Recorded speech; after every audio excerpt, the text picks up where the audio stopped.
oversold siya, bullish, bearish? Bearish, yes? The reason why I sell is this. Do you want to hold on to a bearish stock for a long time?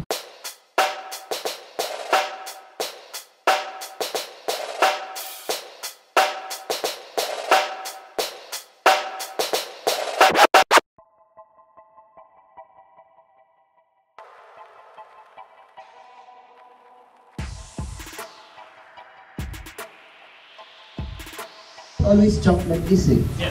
So as long as it's above, you always go back to our lesson na yesterday. What's an acceptable risk and reward to you? So if it's here already, it's not acceptable to you. Okay, you can forgo this. Ganun na naman lagi. It will always go back to risk and reward, and that's where we will all differ already. Yes. Next. Tapos ito pa. Please remember this very, very, very, very, very, very well. Without this, can you buy? Oh, kasi support siya, eh. Diba? So sometimes also, remember what I said? This is not standalone. This is standalone. This just helps you because alam mo na you're buying something at support na oversold, na malaki chance ng bounce. Pero do not buy because of this. You buy because of this. So even if, eto, trigger na sa akin dyan. Look, large black candle, yes? Large black candle that hit the support. So the next day, babantayan ko. If it doesn't go below this, I'll buy na. So you don't actually have to wait for this, eh. Agree?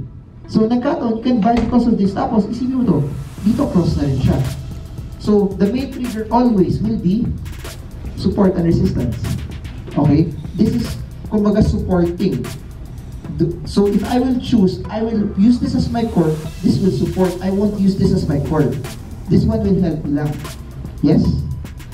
Did I answer your question? Okay, let's continue. Yung binibili natin sa RSI is this. See that? May mga times na gumaganon siya, pero for me it doesn't matter. What matters to me is I earn from this. Got it? Kasi if not, most of the time, because the market is, or the stock is still bearish, it may take a longer time for it before it really breaks out. Can you follow?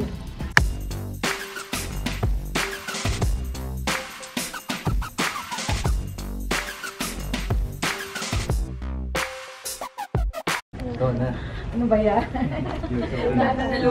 So ayan o, you're part of the video. May question ka ba? May question ka? Wala? May question? Yan na. YouTube. I-invite ko lahat ng online seller na